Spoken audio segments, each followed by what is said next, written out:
Welcome to the St Canard Files, a Darkwing podcast. I'm your host, Will Santana, and I'm Mike Russo, and I'm not very nice at all. Oh, Mike, you're supposed to be nice, man. I am not a second-class jerk. I'm a first-class jerk. First class. Oh, man, how's it going, Mike?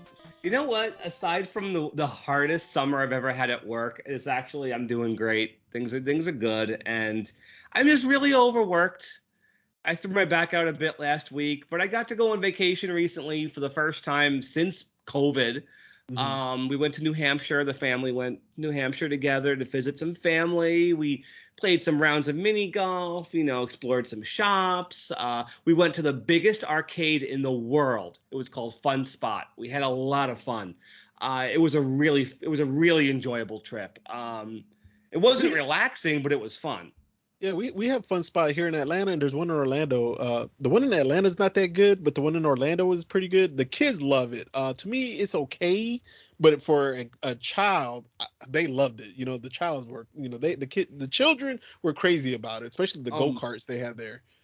Oh, my daughter loved it. We did candlepin bowling. Have you heard of candlepin bowling? No. Balls are like 1/3 of the size of regular bowling balls. Mm-hmm. And instead of the usual pins, it's like these thin cylinders, and you go 2 frames at a time. Oh, okay. And each frame is 3 rolls. Oh, okay. So it was really different. I had never done anything like that. I had a good time. It was really a great weekend I had. It's been a decent summer so far. Well, I'm going to have 3 weekends in a row where I'm extremely busy starting at the end of the month. I got 3 cons I'm going to. One of them's not that big. You are nuts with these cons, man. hey, I get in free in some of them. I don't know why you don't take advantage of trying to apply for the media passes, man.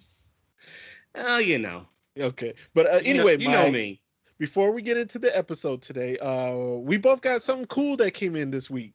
Yeah, the Disney Afternoon Adventures collection came out. Yeah, man. It retails for $29.95, but I think mine came out $26.95. Where'd you get it from? Amazon? Yeah, I got mine from Amazon. Ah, that's interesting. Me too, but I didn't get a price correction on it. No, you didn't get that? No. You must. When did you pre-order yours? About 2 months ago. Okay. Not as early as you did, so it must have been higher when you did. Yeah, it was higher when we did, and I know Amazon has a pre-order price guarantee. So, like, as long as if the price ever drops during the pre-order, the best price. Yeah, you get the best price. Yeah. So it must have gone down before I pre-ordered it. Mm-hmm. But anyway, it's a really cool collection. Yes, we're not gonna review it, but I think we can briefly discuss it. We might do a review for Chaos Guys a little later, or maybe the entire book a little later one day. I think that'd be great. Mm-hmm. I'll go first. I got to speak it in 2 different ways, Mike. I think as me being a hardcore Darkwing collector, I'm content with the book. I'm not crazy about the Justice Ducks comic because I have it in Disney Adventures. Was it in Disney? No, it was in Colossal Comics Collection and the Cartoon Tales. Yeah, and the Cartoon Tales. So there's other ways to obtain it, and I have both of those for the Justice Ducks. So kind of been there, done that. Been there, done that for Justice Ducks. I didn't care for the Goofy movie comic. I've seen the movie 10 million times. Me too. The art for that one is really good though. I'm excited. The gummy bears are in there. That's a nice addition. That's at least they remembered them. Yeah. There's 2 Ducktales. I know you said one of them is extremely short. Yeah, it's 2 pages. Chip and Dale's in there. I have not read that one. And Bonkers. Yeah, but which is 4 pages, but it's just a dumb joke. The entire story is just a dumb joke. Which that's pretty true of Bonkers because Bonkers was a dumb joke. And then there's the big boy. I think that everybody really wants that's in there. The reason to actually buy it. Yeah, the Legend of the Chaos God. I have the Legend of the Chaos God from the Disney Adventures, but if you're going the old school way to get it, it can be a little pricey because I believe it's in 5 different issues of Disney Adventures. Yeah, 5, yeah. And Yeah. not 5 consecutive issues. There was 1 month where they skipped it. Yeah, where they skipped it, and I believe 2 of them are a little pricey. There's one with Darkwing on the cover. I can't remember which Darkwing cover it was. If it was the one with Hammer or the one with the mask, I can't remember. But that was a little pricey, and the one with the Power Rangers, I believe it's like number 4 Right. on the comics for the Chaos God, part 4. So it is a little pricey. Disney Adventure, you can only get it on eBay probably or Mercari and stuff like that, third-party sellers. So it is kind of a pain in the butt. But with this Disney Adventures collection book, you get it all in one. And on top of that, this is a full-size book. It's not in digest form. So you Correct. get nice big pictures, nice larger art. Mm-hmm. And it's a really well done story. It's enjoyable. It's the best thing in the collection, definitely. Yeah, I definitely say as a hardcore collector, you should still get it, especially if you're a casual collector. You should definitely get it because it's a lot of this stuff is hard to get, man. And don't let the cover of the book and Darkwing's name right there on the cover trick you into thinking this is a Darkwing collection. This is a Disney Afternoon collection. Yeah. But Darkwing's the marketable name, and so it kind of went in that direction. I mean, there is more Ducktales material in this than Darkwing when you get right down to it in terms of how many stories are in it. Mm-hmm. But Darkwing got the focus. Which, Yeah. as a fan, I'm fine with it. Yeah, But I'm fine with the that, longest thing in the book is the Goofy movie because it's the entire film. Yeah. Justice Ducks is pretty long in there too. Yeah, I mean that's 2 episodes worth. But Yeah. again, the meat of this, what you're gonna get it for is Chaos God, Mm-hmm. which is really great. Really quick, Mike. We're doing okay on time. Really quick. Explain to them really quick. What is Chaos God? So Chaos God is a 5-part story that each part uses a different Disney Afternoon series. They don't really intermingle. It's not a true crossover. The only thing that crosses over is the character Solijo and his crystal that whenever a character touches it, they are possessed by his spirit. So it starts off with Tailspin, which it has to because Tailspin takes place like in the 1930s, and then it moves on through Rescue Rangers, Goof Troop, DuckTales, and then Darkwing. So even though the characters aren't really intermingling much, except for Gizmo Duck, who crosses over from DuckTales to Darkwing, it's just a really great way to see all these characters cross over. There is one page of the writer of the story explains how this was written, and they weren't allowed to cross the characters over that way. So they had to make it so something else crossed over. So that's how they came up with Solijo and the Crystal. And of course, they also mention how Solijo was mentioned in the Let's Get Dangerous episodes of DuckTales. Mm-hmm. So that's in there too. It's funny that the new DuckTales got a shout out. Yeah. Okay, so Chaos God is a fun way. Like you said, it's not a full kind of crossover, but it's a storyline crossover. Yes, basically. Mm-hmm. And this was printed, when were they originally written? 1994? I believe so, 93 or 94, somewhere around there. So I read this was the last DuckTales comic that was written in the Disney Afternoon era. Mm-hmm. So that's interesting. Probably the last Rescue Rangers one too, I'll bet. Yeah, so definitely get this minimum for the Chaos God. It's definitely worth it. Before we move on, I was thinking of saving this for an actual review, but I noticed they've gone in and adjusted some of the artwork. Mm-hmm. Remember Justice Ducks when Negaduck pulls out the shotgun? Yeah. It's still there, but it's painted crazy pink and green colors. So now it looks like a toy. Yeah. And there's a very infamous artwork mistake on the last page of the Darkwing Duck story in which Gizmo Duck and Fenton are drawn in the same shot.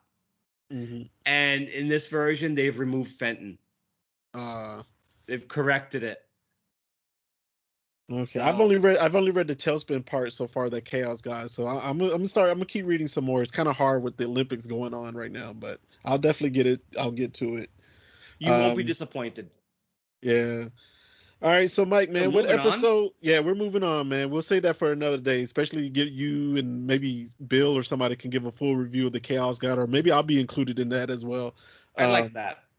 yeah, so we'll definitely do a full review. But Mike, what episode are we doing today for our podcast, man? We are doing Fraudcast News. Before we go any further, that title is from the 1987 James L. Brooks movie Broadcast News. Um, Criterion. for for our animation fans, James L. Brooks is one of the executive producers on The Simpsons, and he still is. He's 82, and he's still working on The Simpsons. Oh. So that's where this episode title comes from, Fraudcast Mhm. News. Now, Mike, I remember before we ever recorded for this podcast, Uh-huh. you were not too fond of this episode. Don't say where you're at now. Don't say where you're at now. Sure. We'll say that as we get into it. No problem. Um, I was kind of more like, hey, I like it. It's kind of cool, you know. Hmm. You were against it, but we'll see. Have I changed on it? Have you changed? Are we still in the same spot? I will say this, it's an episode I haven't seen too many times Mhm. because for some reason this one was left off my bootleg set. Oh, really? Okay. Yes, this one, Hot Spells, of course, and the Christmas and Valentine episodes, which didn't matter because they were on DVD, were not on my bootleg set. So I Okay. have not seen this one that many times. Okay. Okay. So that So I'm maybe that not. explains a little bit of your pre Yeah, rating so it's review of it. kind of like Hot Spells. It's one I haven't seen a lot. Okay. All right. So let's go ahead and get into this, Mike. What is our production and air date order? All right, this one aired Saturday, November 7th, 1992. And it's the deepest so far by production numbers. It was number 89. Woo! Two away. We are Two away. almost done. I know I keep saying that, but like this is the literal home stretch. Oh man, we're almost there, man. All right, and who's this written by or our story editor? Story editor is Doug Langdale, except for one coming up. He's doing all the rest of them. And our writers were Bill Motz and Robert Roth again. This is their third episode. I believe they did Star-Crossed Circuits and Frequency Fiends. Which I'm And cool with. they're also going to do Clash Reunion coming up. So a Okay. decent selection of episodes. Mhm. One great one, absolutely by far. So they're not bad writers. I like them well enough. Okay. And animation is our old friend Hanho is back again. Mhm. What I like about this episode is it's pretty good with colors and shadows. There's some Very scenes. good. Yeah. There's some scenes when they're in the living room watching TV. It kind of reminds me of, remember Let's Get Respectable? How Mhm. they were watching TV and we noted the shadows and colors were great on that one. Yeah. Very similar. I mean, it's the usual stuff animation-wise, but a lot of the colors are pretty good. Mhm. I did notice Darkwing has a pink mask throughout the entire episode. I noticed that mostly when he was in the dark. That's when I Right. noticed it. Yeah. But he's in the dark through most of this episode. Yes. Like most of these ABC season 2 shows, most of the episode takes place at night. Hmm. Okay, so it's Hanho, it's serviceable, it's doing what it's supposed to do. Yeah. We have a really big voice actress to talk about in this one. We'll give it a moment to get to this person. So why don't Okay. we start talking about the plot?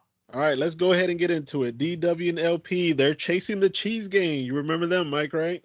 I do remember them, although maybe the designers didn't because this is a completely different cheese gang. Yeah. The female isn't there, and they look a little bit more rougher than they did last time we saw them.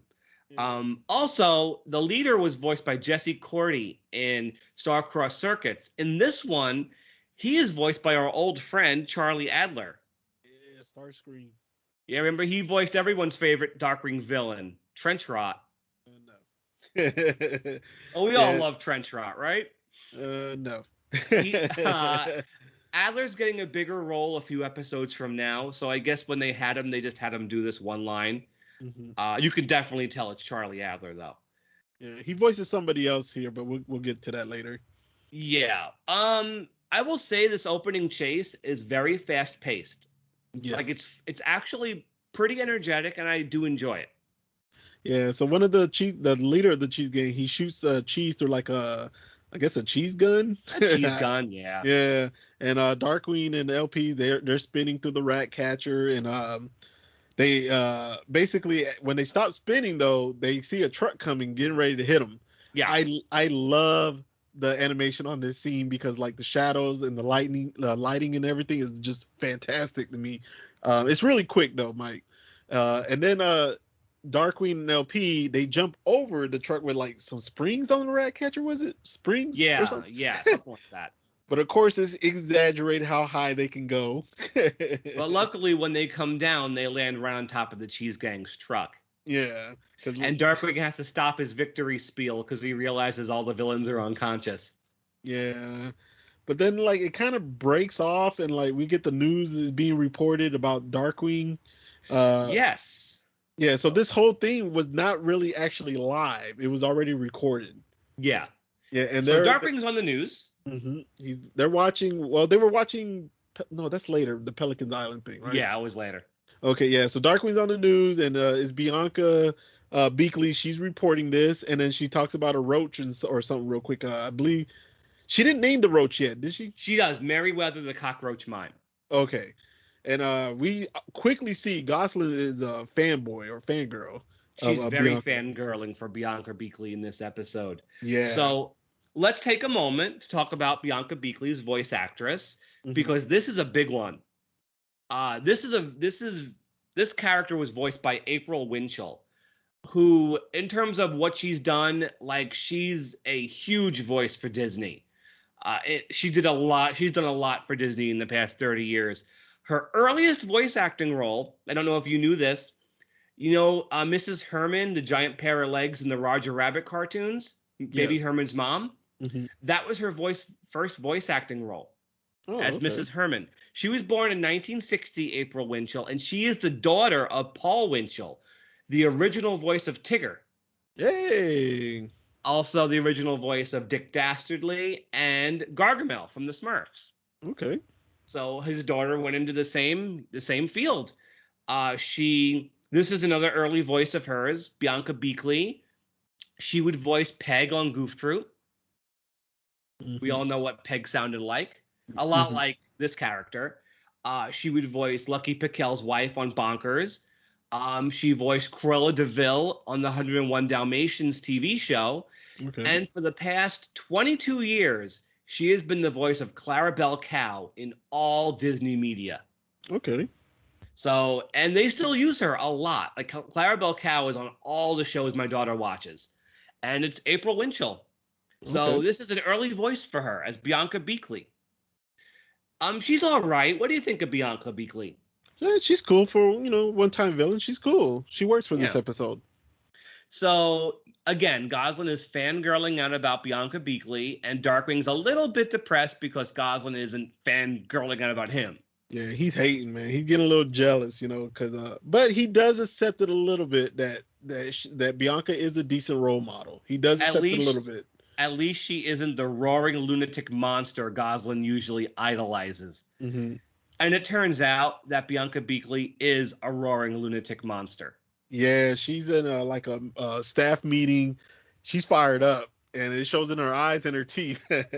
Yeah, her eyes are blood red, and she has sharp teeth, and she's screaming at her two idiot sidekicks, basically.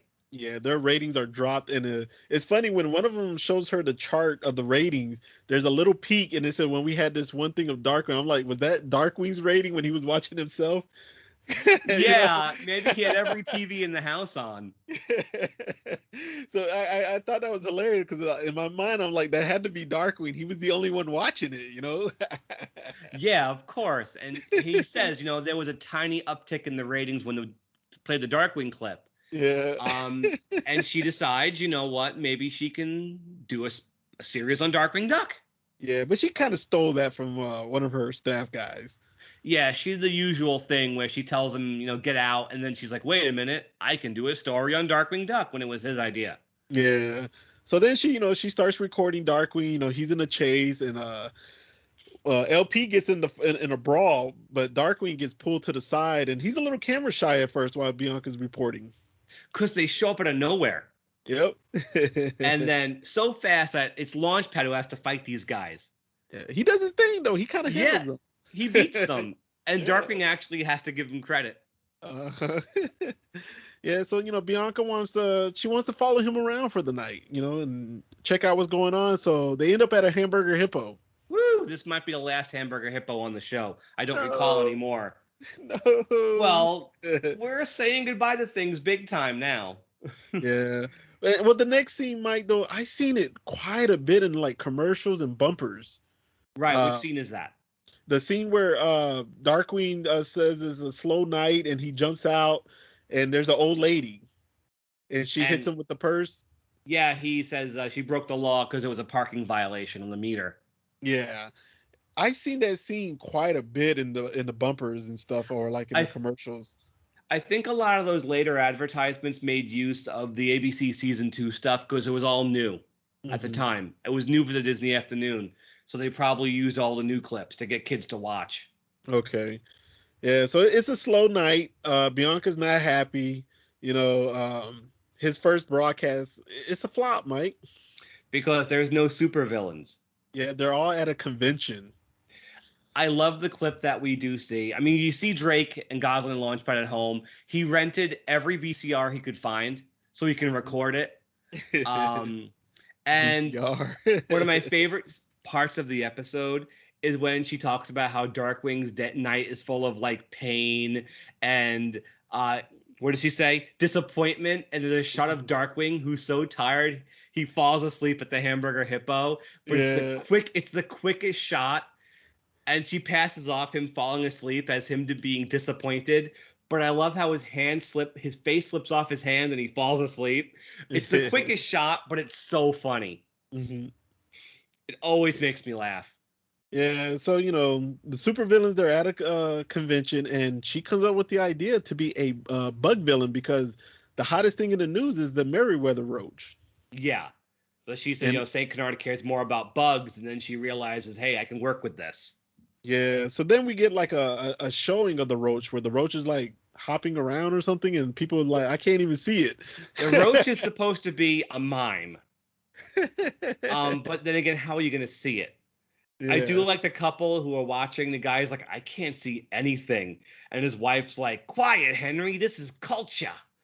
Would they voice, like, could we figure out who voiced those two characters? I don't know who voiced the guy. Maybe it's Charlie Adler. But there's a woman named Diane Pershing in the credits, and it's got to be her. It can't possibly be anybody else. Okay. But I don't really know much about her. She's just in the credits there. Okay. All right. So, yeah, the Bugmaster pops up. She makes her entrance. Well, or Bianca / Bugmaster. There's no mystery here. We know exactly who this is. Yeah, she makes an entrance, and she kidnaps the roach. And at home, it turns up on the news. Gosalyn recognizes the voice right away. Yeah, she recognizes the voice. It interrupts while they were watching Pelican Island. I thought that was funny. This might be the last Pelican's Island reference, too. God, we're getting a lot of laughs, man. Yeah, and Launchpad goes, oh, maybe they made it off the island this time. Yeah, okay, Launchpad. Yeah. I do notice we have a brand new newscaster. Yeah. I guess Tom Lockjaw's gone. Mm-hmm. Maybe they couldn't get Scott Bullock back anymore, so they decided to get somebody new. I think this is Charlie Adler. This is a duck now. It isn't a dog. It's some random duck newscaster. It's not Dan Gander either. It's someone entirely new. Yeah, and Gosalyn is trying to plead to him that she thinks she knows who this is, and Darkwing's ignoring her, man. And and she shows up, and she shows up at Bianca's office, correct? Not yet. Not yet. We haven't gotten there yet. First, they have the fight in the museum.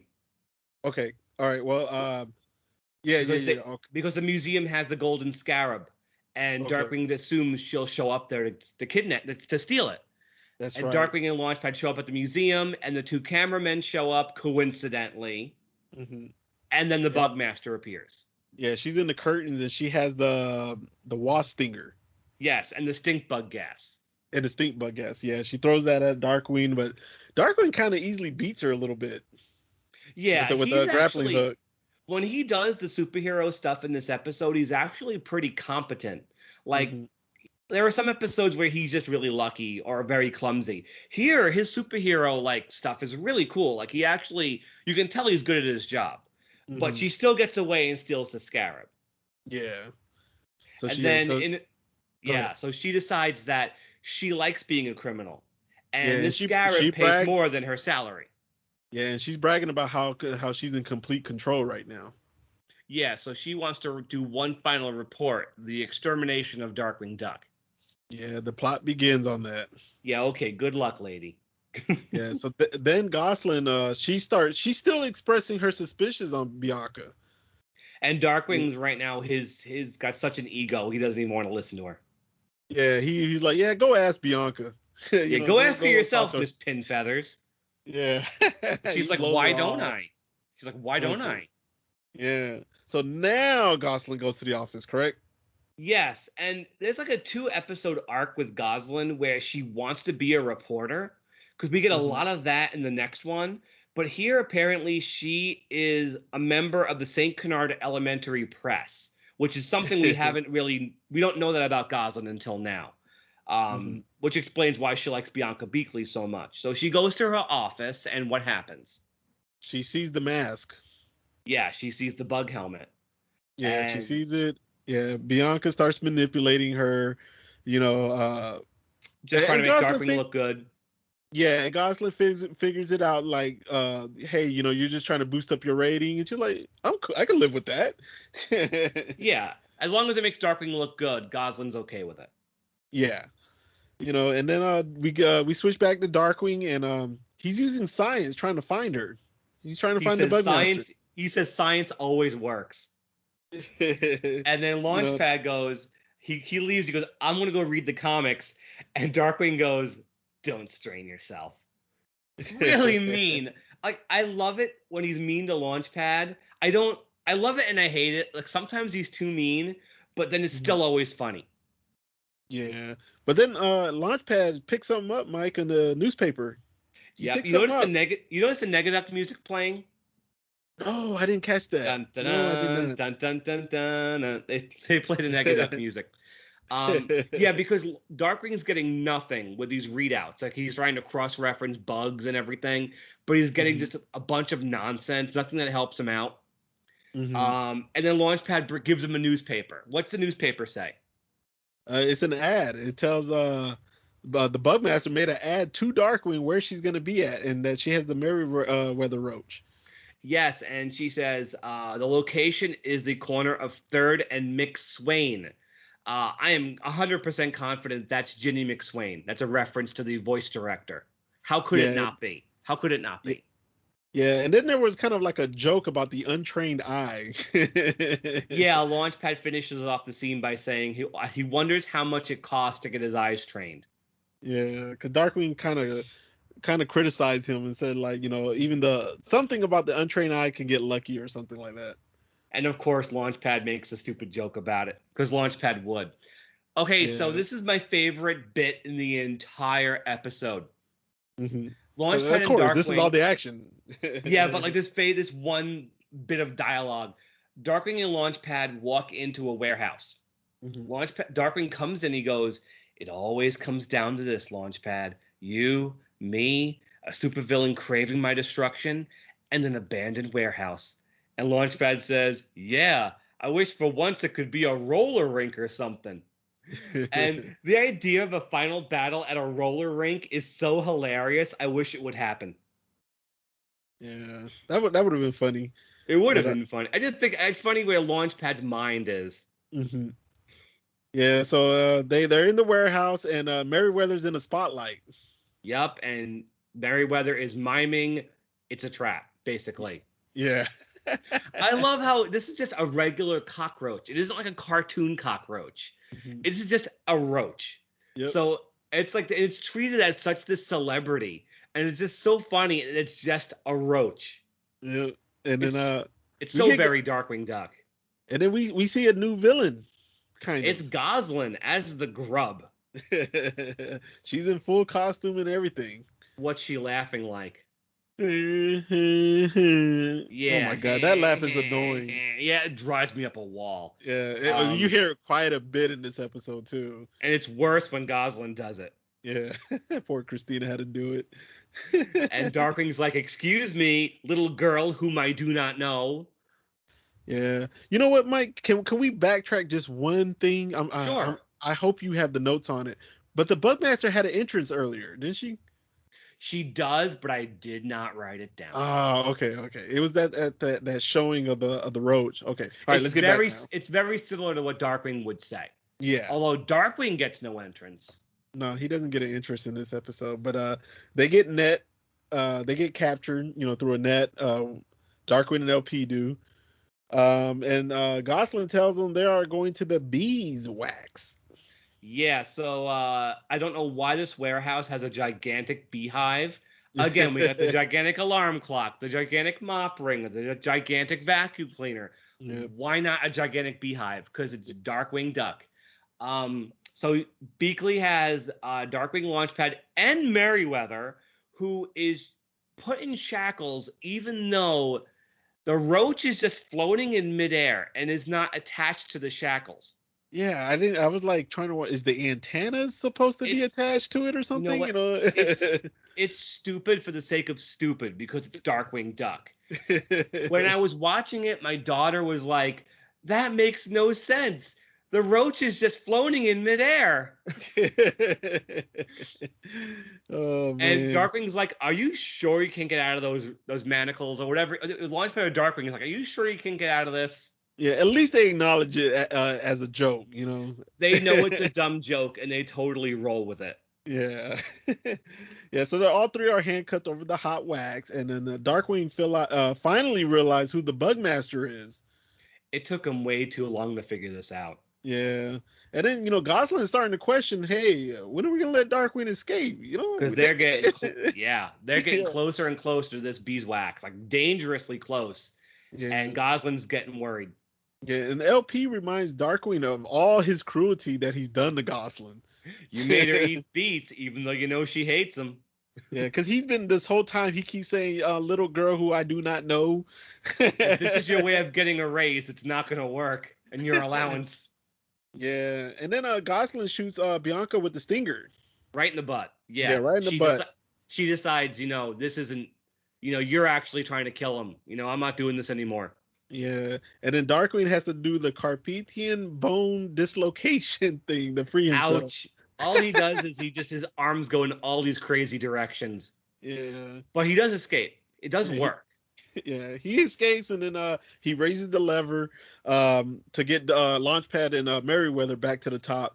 And this is when I say that Darkwing is super competent, because he's fighting the two idiot cameramen, but he's like stepping out of the way. He's karate kicking them. Mm-hmm. Like, he's actually doing a really great job of being a competent superhero here. I like it when he really knows what he's doing.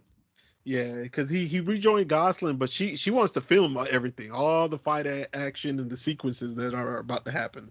So she's looking for the camera. Yeah. Another scene that I enjoy is when him and one of the cameramen are fighting over the lever. Mm-hmm. And Launchpad and Merryweather are going up and down and up and down and up and down.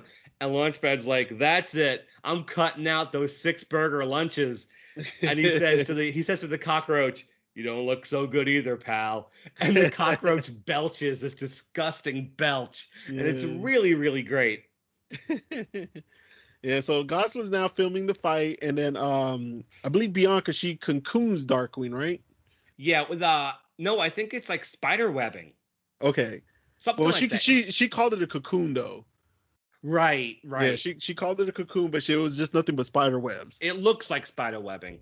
Yeah, so then Darkwing gets out he gets his right arm out, and then those cuffling things came out. I forgot what he called it. The buzzsaw cufflinks. Yeah.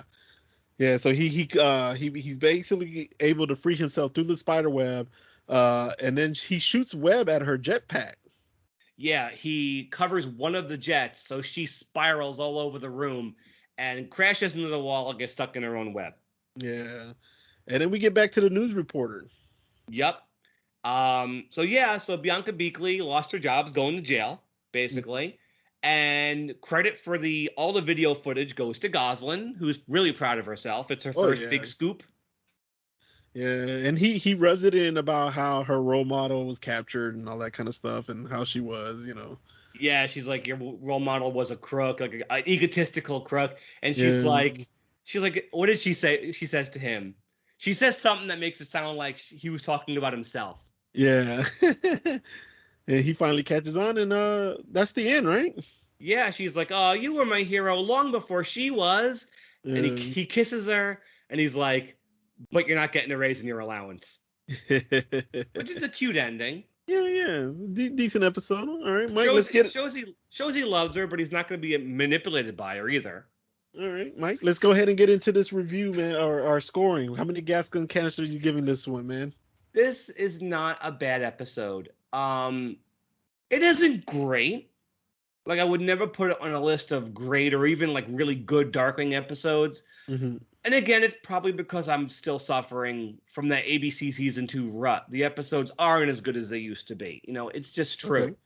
But it's a really watchable episode. It's got some good jokes. It's a good Gosalyn story, a decent villain, and a good Darkwing story. Like in Hot Spells, we love the episode, but come on, it wasn't Darkwing's show. This one, Darkwing is sharing the spotlight with Gosalyn, and it really works. I do enjoy it. LP's in it quite a bit too. He has some good lines. Mm-hmm. Is it one of my favorites? No, but it's solid middle of the pack. So I'll give it a 2.5, which is just dead average. Hey, that's better than what you said about it at the beginning when we first talked about ever recording the podcast. I hadn't seen it in a while. Okay. I'm gonna give it a 3. Okay. Bianca's fine as a villain. I think it's cool. I know this isn't fair, Mike, but I think for it being in season 2, that's why I give it a little bit more of a bump score than you do, because season 2 really has some bad episodes in my opinion. Yeah, you know, so like this one kind of like fits, like you can get by on this one. It works, you know, it's cool. So I'm gonna give it a 3. I know probably most people will give it the same score as you did, which I think is a fair score. Launchpad is fun. Gosalyn is fun. Bianca is okay, except for her laugh. That oh god, that was so annoying. But yeah, that was a bit much. Even though Merryweather part is stupid, it's funny. The episode knows that's stupid. Yeah, it knows it's stupid, but they're like, it's for kids. Let's make it funny. It works. It's cool. Yeah. So I'm gonna give it a 3, Mike. No problem. How about Bianca Beakley herself? How would you rate her / the Bugmaster? Okay, for her just inventing her character, the Bugmaster, pretty much overnight. She has some cool weapons as the Stinger, the jetpack. Was she as strategic as like a Negaduck and all those other villains? No. No, before one episode for her wanting to boost up her ratings and all that, and Gosalyn joining her team, she had the minions of her crew. I would say she's okay. I'll go with 2.5 maybe. I'll give her a 2.5 as well. I'll be fair. Okay. I mean, I love the voice actress. She's great. I don't like the laugh, but she's fun when she's ranting and screaming at people.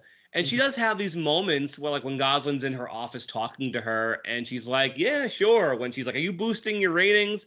So I think the voice is great. The costume is fun. I mean, in terms of, like, bug-related villains, she's better than Lilliput. Oh, yeah. I mean, by a long shot. And I think that when she was in the meeting with the when they were having like a board meeting and she was hitting the table and they had her eyes red with the sharp teeth, I think that gave you some sense that, hey, she's gonna be okay as a villain, you know, not just a typical regular news reporter. Like she's mean, you know. And I'll give Darkwing the show this in terms of the gender diversity in this series. There are a lot of female villains in Darkwing Duck, and I'm mentioning it now because this is the last one. Okay. I mean, you have Morgana, you know, she became a hero, but you got Morgana, Camille Chameleon, Splatter Phoenix, Ammonia Pine, Ample Grime, Icy Vanderchill. We don't like all the villains, but there's a lot of them. And the Bugmaster. There is a lot of female villains on Darkwing Duck, and I like that because it shows the female characters can be entertaining villains and heroes as well. Correct. And I like that. It gives the girls and the boys something to enjoy. Mm-hmm. It's not all just male villains, and I do enjoy that. And we got a few female heroes. We had Neptunia and the Canardian Guardian. Yeah, and of course Morgana and Gosalyn's Quiverwing Quack. Yeah, that's true. So we do get a lot. It's a nice mix. Unlike Ducktales, where all the female characters are just like wimps. Okay. It really shows how things have changed. I like that. All right. So, Mike, that's Fraudcast news. What we got next? Okay. One I don't think I'm going to like nearly as much on rewatching it. Mutancy on the Bouncy. What a terrible title. Oh, yeah. Yeah, this is the one with all the random superheroes in town. We get the rubber chicken. A villain that I like a lot, but other than that, this is kind of on my pretty low for me on ABC season 2. Okay. But we'll get there when we get there. Mutancy on the Bouncy, guys. That's next week. All right. And Mike, for the people listening to us for the first time, where can they find us at? All podcast apps, Stitcher, Spotify, Google, iTunes. You can watch us on YouTube, Pandora, iHeartRadio, Pocket Cast, Radio Public, and lots of other places. I'm going to take care of the shout-outs tonight because this episode is dropping only a few days before the St Canard Files 2-year anniversary. Mm-hmm. And I feel like we've accomplished a lot in those 2 years. I'm looking over a list of all the people who are involved in the show in some way, and it's a pretty substantial list. I don't know if they listen, but I'm going to read everybody that we've had some sort of contact with, who have helped us out, who have been on the show. We've had Katie Lee, Terry McGovern, Michael Bell, Neil Ross, composer Philip Giffen, artist Mike Peraza, Susan Silo, writers Jim Peterson, Dev Ross, and John Benke, animator Derek Bond, voice artist Michael Goff, Aaron Sparrow, and James Silvani from the comic books. We've also had intros by James Marsden and Tad Stones himself. Yeah. That's a lot of people who have been on the show, who have helped the show. And I also want to thank all of our fans in the Darkwing community who have also been on the show and have helped us out. So I want to thank Felicia McNamara, Lynette. I'm sorry, Lynette. I still have a hard time pronouncing your name. Okariki, I think. I'm so sorry if I mangled that. Tim Partridge, Curtis Finlay, Andrew Wallace, David Hoffman, Tiffany Silverbraun, Kevin, Jose, and Oscar, the video game fans who work with you on those bonus episodes, mm-hmm. Owen Calais, Jordan Ferber, Stan Lunn, Tori Stone, Vix, Bill Yudesky, and Mitch, Josh, and Pirate Steve from Duck Talks. All you guys, thank you so much for being a part of our podcast these past 2 years. I appreciate all your help and support, and Will, I know you do too. Oh, yeah, man. Dude, I didn't even realize there was that many people. It's a lot of people. Oh, man, that was cool. So our first episode dropped August 12th, 2019. And that's 2 years, like 3 days apart. I can't believe we've gotten so much done. It's pretty amazing. All right, Mike, real quick, man, I'm going to put you on the spot, man. I'm going to put you on blast. Who was your favorite guest of all the cast members? Man, that's hard. It's gonna probably be a toss-up between Dev and Jim Peterson. Okay. I mean, I lean towards Jim because he was a very frequent guest. He came on when we asked him to, like mm-hmm. multiple times. Okay. And a lot of amazing stuff we've learned through Jim. Okay. But Dev is also amazing too. She gave us so much cool info. So I'm just gonna say it's a toss-up between the two of them. Okay. Although I will also say it's hard to argue how cool it was to do a podcast with Honker Muddlefoot. So I have to give it to Katie Lee as well. Okay. I will say, for me being biased, Dev wins hands down. Obviously, biasness is in there, even though it was great. But if you tell me I cannot pick Dev because of my biasness, I really enjoyed Philip Giffen really a lot. Yeah, it was fun to hear info about the scoring of the episodes. I never thought we'd be able to get him and learn that stuff. That was a pretty good get. Yeah. And then I will tell you, Mike, from people messaging me just talking to folks, I will say most people's favorite is from the virtual panel with Savani and Sparrow. A lot of people told me how much they love their portion of the virtual panel. I was so happy you were able to get them. So yeah, so shout out to the 2 comic guys, man. That was huge. Did you say 2 comic guys? Comic. I know. Ho ho. Oh God, no. and again, all of our fans and the people in the Darkwing community who we've become friends with over the years, who have also been on the show, you guys rock. All right.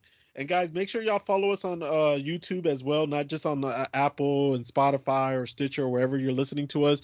I'll be dropping some videos soon. I'm not going to say when because I've actually already recorded them, just haven't edited them yet. Been really busy, and then the Olympics, so life gets in the way. Yeah, life's been in the way, but just stay tuned to that, and then also pay attention to the podcast. Even when we finished all 91 episodes, Mike has a very fun bonus episode he's got in the works, and then we will be doing something special after we take like a month off. Though we're gonna take a month off. We're gonna take a little break. A lot of people are asking if we're just going to stop after the episodes are done, and I keep saying, no, we got something. Yeah, we got something cooking, but we deserve a break, though, like a full break, not with just bonus episodes. Man, we need a break.